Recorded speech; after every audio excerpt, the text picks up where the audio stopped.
और अगर अपने आहार में आप दूध के उत्पाद के साथ कद्दू के बीज, बहुत अच्छी औषधि है, और सहजन यानी मुनगे की फली, ठीक है ना, और बादाम और अखरोट तो बता ही दिया था। साथ में अलसी, अलसी का प्रयोग भी करें, और मेथी दाने। मतलब मैं आप स्पष्ट बता दूं कि अपने आहार में अगर आप अलसी का रोज प्रतिदिन प्रयोग करेंगे तो बहुत अच्छा रहेगा। मेथी दाने का काढ़ा अति उत्तम, इससे बढ़कर कोई चीज नहीं है। मेथी दाने के काढ़े और मेथी दाने की सब्जी से आप मेथी दाने का काढ़ा अवश्य पिएं। मेथी दाने का काढ़ा आप लेंगे तो वो जो दर्द है वो धीरे धीरे समाप्ति होता चला जाएगा। जिनको दर्द है वो मेथी की सब्जी अवश्य खाएं। अभी तो खाने ही 3-4 महीने मेथी को खूब अच्छे से लें और हरी सब्जियां उसमें आप शामिल कर लें। अब बहुत सारे लोगों को एक शिकायत है कि हमारे घुटनों में चिकनाहट खत्म हो गई है, डॉक्टरों ने बोल दिया है कि चिकनाहट समाप्त हो गई है।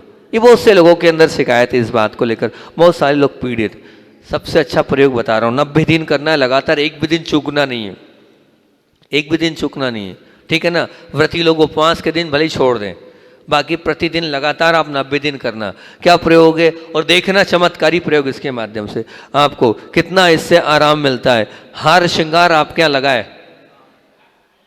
वो यहाँ लगाए, जिसके माध्यम से हार श्रृंगार का पेड़ कौन सा, जिसके माध्यम से पीले चावल किए जाते थे। मैं तो मना करता हूँ, नहीं करना चाहिए। केसर, अपन गरीब थोड़ी है, केसर से करना चाहिए, लेकिन जिसके माध्यम से पुराने लोग तो करते ही थे, अभी भी हो ही रहा है, जिससे पीले चावल किए जाते, उसके पत्ते, वो पेड़ बड़ा काम का है। वो जो हार श्रृंगार या पारिजात बोलते हैं उसको, पारिजात के पेड़ की 12 पत्तियों को कूटकर 1 गिलास पानी में उबाल लें, है ना, और जब पानी का 1/4 बच जाए तो लें। लेकिन मैं इसमें 2 चीज़ और बोल देता हूँ, उन 2 चीज़ को अगर आप और मिला लेंगे तो बहुत अच्छी बात है कि, क्योंकि ये मैंने अभी हाल प्रयोग कराया था। उसमें आप क्या करें, निर्गुंडी के पत्ते और डाल लें, और साथ में लाजवंती के पत्ते और डाल लें। लाजवंती तो फिर एक काम करें, अभी तो एक ही का प्रयोग करें, क्योंकि लाजवंती का प्रयोग अभी कराया नहीं है मैंने, इसको ऊपरी प्रयोग तो कराया है। आप इतना ही करें, सिर्फ 90 दिन तक इसको छोड़ दें। क्या काय का लेना है, हार श्रृंगार के पत्ते का काढ़ा आप उबाल कर 90 दिन तक लें। कैसा लेना है, 12 पत्तियां, निर्गुंडी को छोड़ दें, अभी खत्म करो कहानी, उसको ऊपरी लगाने में करेंगे। आप तो एक ही पत्ते का इलाज करें। 12 पत्तियों को हमें लेना है, उबालना है, और 1/4 जब बच जाए तो छान कर लेना है। 90 दिन में इसी का प्रयोग, एक ही चीज का प्रयोग करें आप, सिर्फ काय का हार श्रृंगार। 90 दिन में चिकनाई पूरी तरह से आ जाएगी, और फिर उसके बाद अगर कोई कमी रह जाए तो थोड़े बहुत दिन का गैप कर देना, और गैप करने के बाद फिर पुनः इसका प्रयोग कर लेना। अतिशयकारी प्रयोग है, चमत्कारी प्रयोग है। बहुत सारे लोगों को इसका हमने प्रयोग कराया और उन सबको लाभ मिला है इस इतने से प्रयोग में। लिया आपने, आपको अच्छा लगा, ये देख लो आपके सामने साक्षात है। इन्होंने 90 दिन तक ऊषा माए, तो व्रती है ना, झूठ तो नहीं बोलेगी, हैं व्रती हैं, तो वो उन्होंने 90 दिन तक लगा, लेकिन लगातार लेना होगा। हार श्रृंगार के पत्ते का काढ़ा, कुछ मत मिलाओ आप, तो उतना 90 दिन उबाल कर ले लो। सच में जितना वहां पर जो कहते हैं ना कि चिकनाहट खत्म हो गई है, और चिकनाहट खत्म होने के कारण वो कहते हैं रिप्लेस करो। जिनको घुटना रिप्लेस करने को बोला था उनके घुटने ठीक किए 90 दिन इस काढ़े के माध्यम से हमने। आप निश्चित मान के चलना, इतना एक काम का काढ़ा आएगा। एलोपैथी वाले सबसे बड़े डॉक्टर आपके शाह जी, सुभाष जी, वो भी यही बताते हैं, महाराज जी हार श्रृंगार का काढ़ा दिया करें। हार श्रृंगार के काढ़े के कारण ये होता है। असल में दर्द कभी कभी आपको बताएं इससे भी हो जाता है, किससे, जो आप उसको क्या बोलते हैं, एसिड, वो कौन सा, यूरिक एसिड। यूरिक एसिड के कारण भी दर्द हो जाता है। तो उसका एक अतिशयकारी अभी याद आ गया तो बता देता हूं कि यूरिक एसिड को कवर करना है आपके यहाँ किस, अभी हमने कवर कराया यूरिक एसिड अपने, वो जो छोटा सा बच्चा आता है ना, तारुस के दादाजी, तारुस के दादाजी, हाँ वो नैन्सी के पापा, ठीक है ना, नाम नहीं मालूम मुझको, बहन का नाम याद है, आजाद कुमार जी। वो बहुत पीड़ित थे। वो जैसे ही आए मैंने कहा कुछ नहीं करो, आप बमूल के बीज का पाउडर लाके मुझे दे दो। मैं कुछ नहीं करता हूँ, उसमें कुछ डाला नहीं मैंने, मैं तो सिर्फ हाथ रख के नमोकार मंत्र पढ़ देता हूँ, बहुत कुछ नहीं करता हूँ। नमो सबो सही पता ओम झम नमः ओम बम नमः और नमो और यंत्रम पढ़ दिया, हाथ लगा दिया, इतना ही करता हूँ। कोई बहुत कुछ ऐसा कुछ उसमें कुछ डालता नहीं हूँ। उन्हें ला के दिया, मेरे पास तो है नहीं, मैं कहाँ से दूंगा भैया, तो बुलवा उनसे लेता हूँ, इतना सा कर देता हूँ और दे देता हूँ मैं। अब उनसे पूछा, तीसरी बार वो आके ले गए, बोले वो तकलीफ ही खत्म हो गई, जो हम यूरिक एसिड की तकलीफ थी वो खत्म ही हो गई, समाप्त, जड़ से समाप्त हो जाती है। आप सैकड़ों बीमार, ये छोड़ दो, आपको नहीं यकीन उनसे जाके पूछ लेना उनको कितना आराम मिला यूरिक एसिड में। बहुत बार यूरिक एसिड के कारण भी दर्द होता है जॉइंट में। बमूल के बीज, आप बमूल के बीज के पाउडर को आप लेंगे, यूरिक एसिड इतना जल्दी समाप्त होगा आपको पता नहीं चलेगा, और यूरिक एसिड जो है समाप्त हो जाएगा उस बमूल के बीज के पाउडर के माध्यम से। ये सब नहीं, एक चम्मच पानी के साथ फक्की मार कर लेना है आपको, एक चम्मच काय के बमूल के बीज का पाउडर, कुछ नहीं, एक चम्मच लिया, उस पर गरम गरम पानी ले लिया, और फिर आप देखना 8-15 दिन बाद फिर आप उसकी वापस आप यूरिक एसिड की जांच कराना, नॉर्मल। सैकड़ों लोगों को किया हमने इसका प्रयोग, और सब लोग कहते कि हाँ महाराज जी हमने इतनी औषधि, हमने इतनी दवाई ली, लेकिन इतना आराम हमें नहीं मिला जितना इसके माध्यम से हमें आराम मिल गया। हाँ, अब इसमें और भी 28 हो गया है, अब चलो 45 मिनट कर देता हूँ।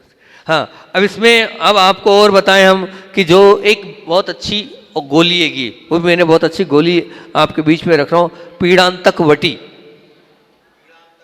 हाँ, पीड़ांतक, एक पीड़ांतक वटी अच्छा प्रयोग है ये, और अच्छी औषधि है। इसमें पीड़ांतक वटी आप गोली ले सकते हैं दर्द में, जब बहुत ज़्यादा पेन हो तो पीड़ांतक वटी ले सकते हैं। और एक ज्वर भैरव चूर्ण, जो मेरे अनुभूति में वो सुना रहा हूँ आपको, ज्वर भैरव चूर्ण, ये भी बहुत अच्छा, मतलब आप इसके साथ प्लस करके ले लें, चूर्ण और गोली दोनों को ले लें, एक चम्मच चूर्ण ले लें और ये 1 या 2 गोली ले लें, तो इसके माध्यम से भी आप निश्चित मान के चलना बहुत अच्छा हो जाएगा। और इसके अलावा इसमें ये जो दर्द होता है ये वात विकार के कारण होता है, और कोई कारण नहीं है।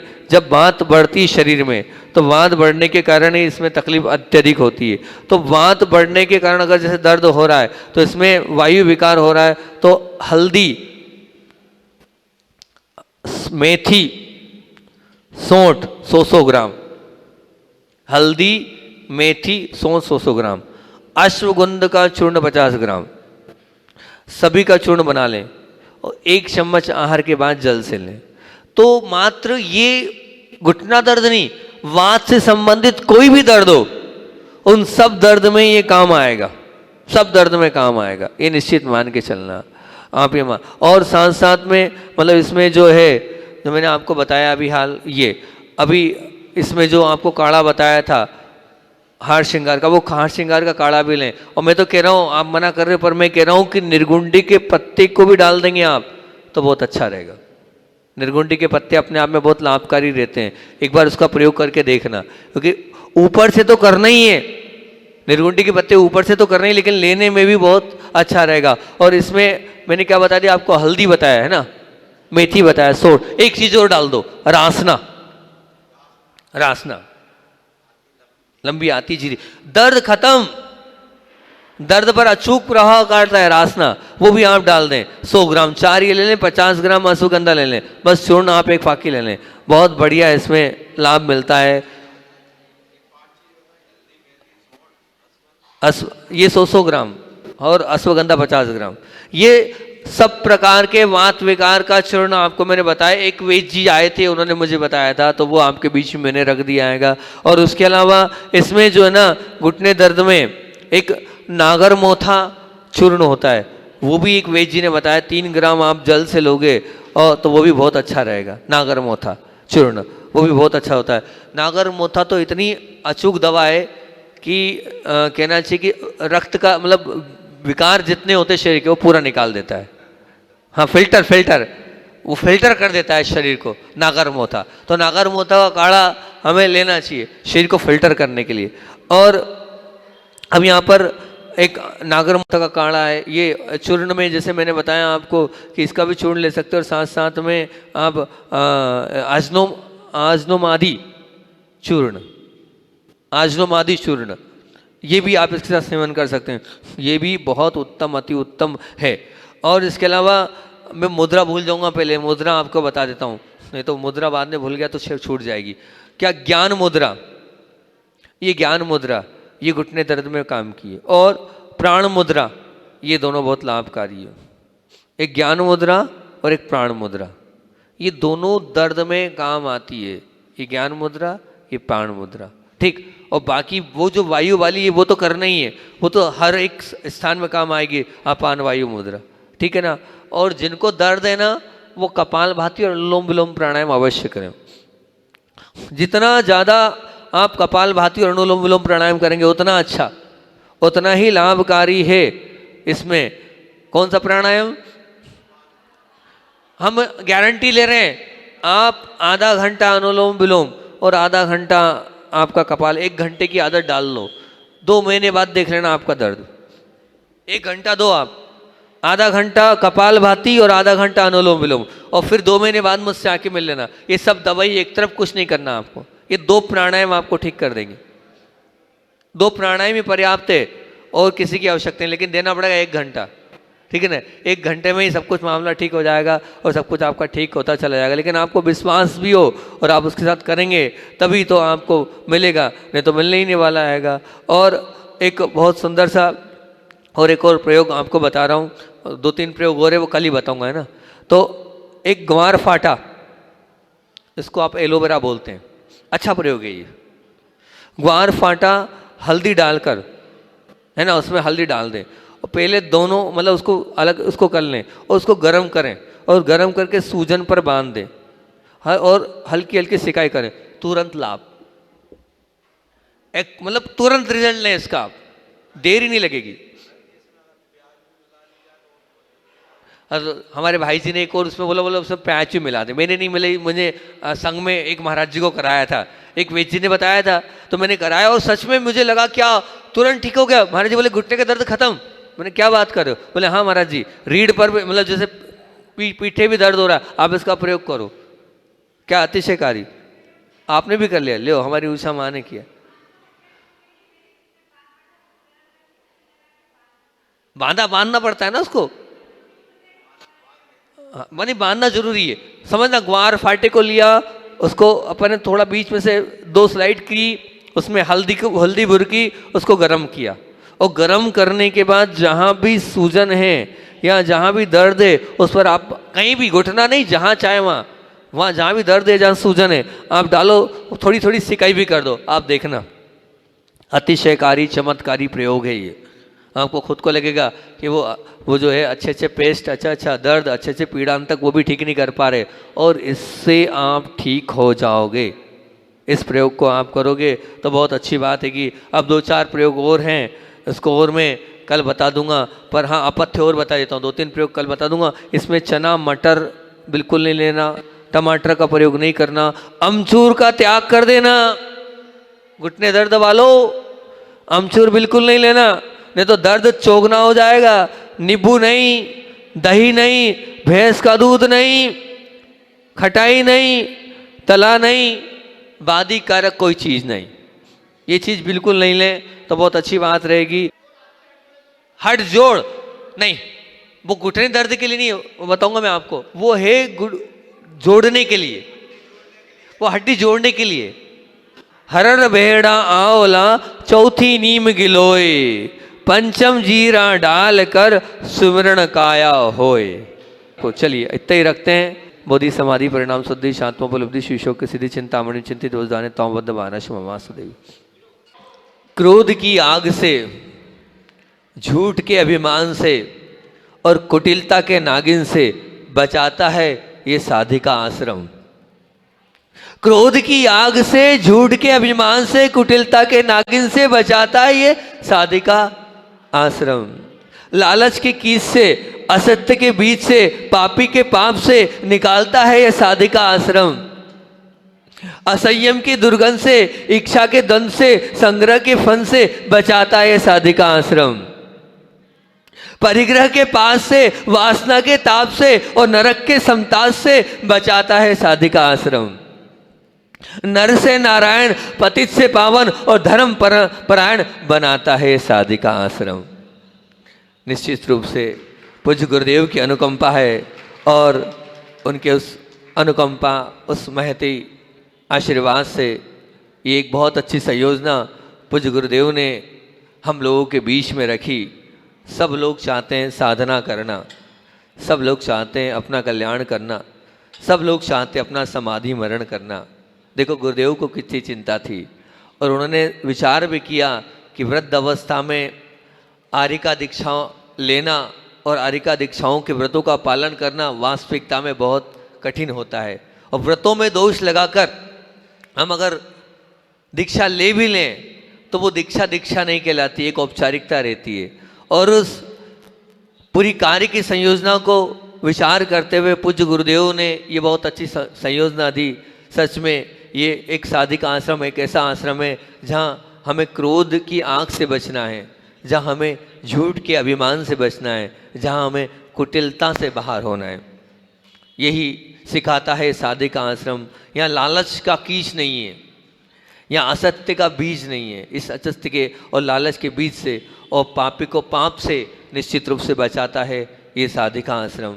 यहाँ असंयम की दुर्गंध नहीं है, यहाँ इच्छा का द्वंद्व नहीं है, ना ही असंयम की दुर्गंध है, ना ही यहाँ इच्छा का द्वंद्व है, और संग्रह का कोई फंदा नहीं है।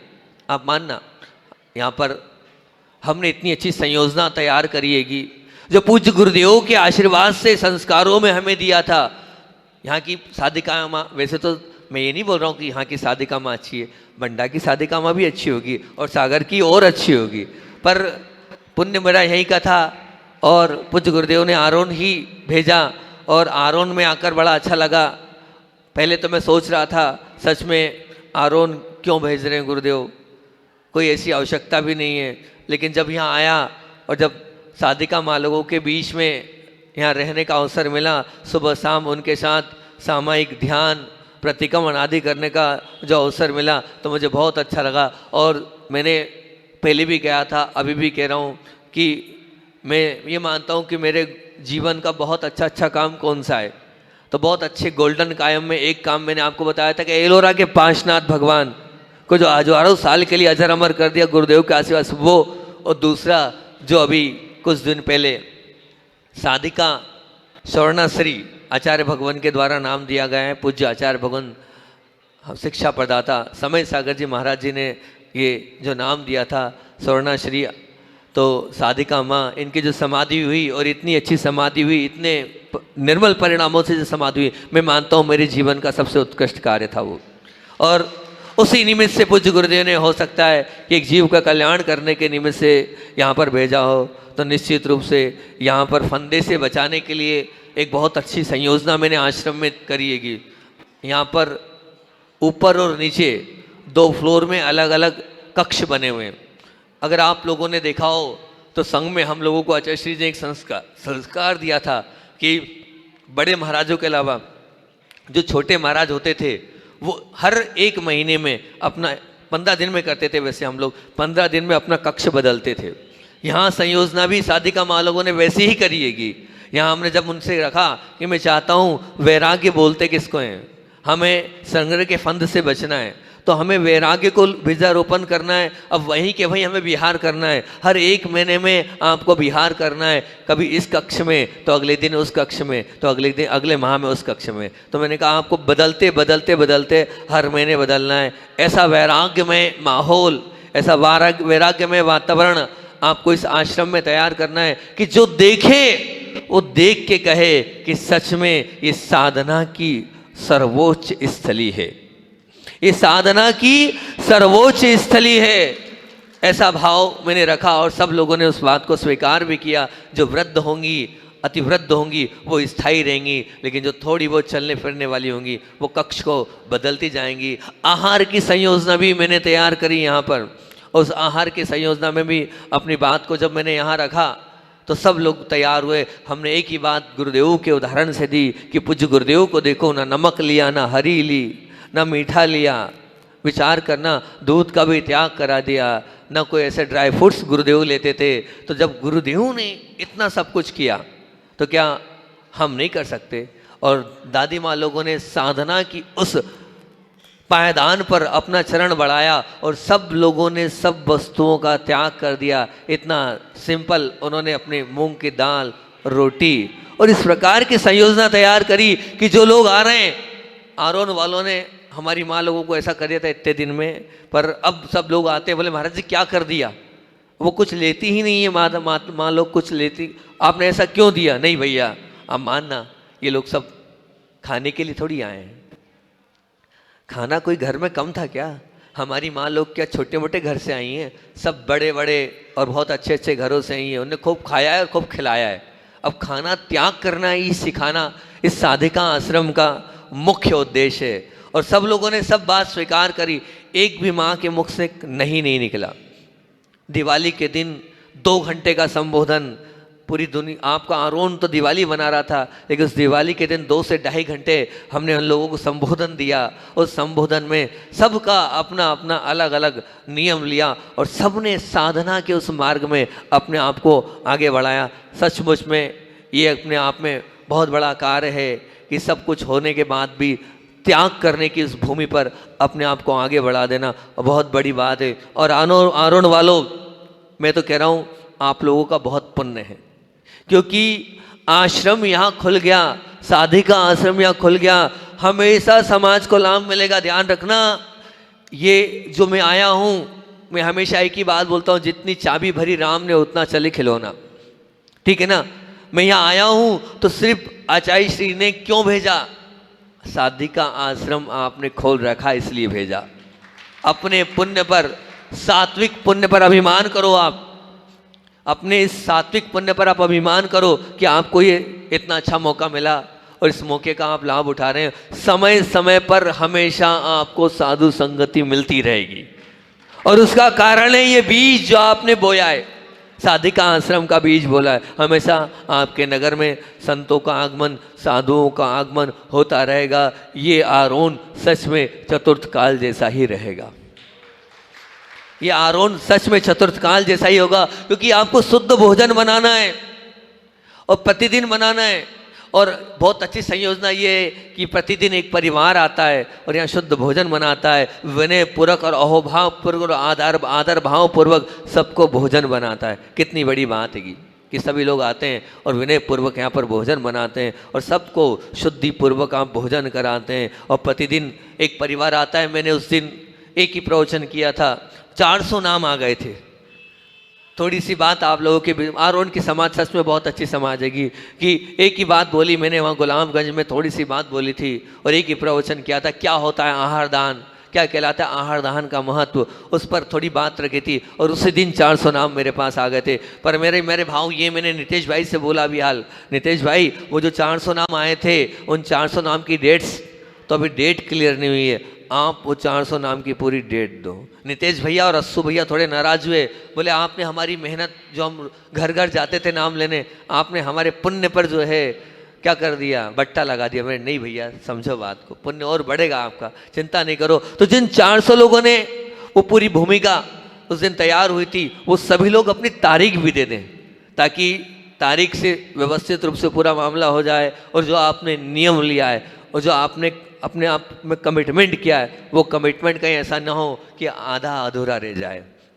गुरु मुख से निकली बात थी और आपने नहीं बोला था, आपने हाँ बोला था। मेरा प्रवचन ही उस दिन हाँ पर स्टार्ट किया था। मैंने बात थी, मेरी बहुत सुंदर सी बात चली गई थी कि हाँ बोलना है, ना नहीं बोलना है, और सब लोगों ने हाँ बोला।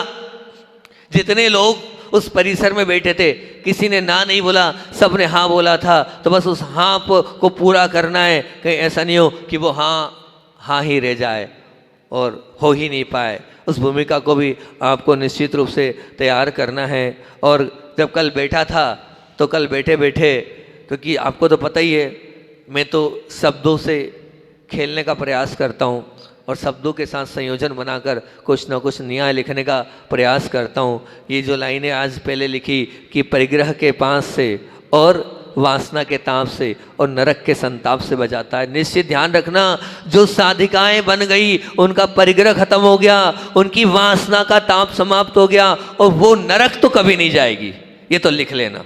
नरक से तो ये जितनी साधिका माँ ये सब की सब बच गई है। और वास्तविकता में नर से नारायण और पतित से पावन और धर्मपरायण बनाता है साधिका आश्रम। निश्चित आप लोग इस आश्रम में आपने प्रवेश किया है तो आप आज नहीं तो कल उस नारायण, अर्थात नारायण का तात्पर्य यही है, आप उस भगवान के बाजू में बैठने की हैसियत, भगवान के बाजू में आप पहुँचने की ताकत आपके अंदर आ जाएगी। आज नहीं तो कल आप भी भगवान के बाजू में बैठ जाएंगे और इससे पतित से पावन भी बन जाएंगे और धर्मपरायणता आपके अंदर आ जाएगी।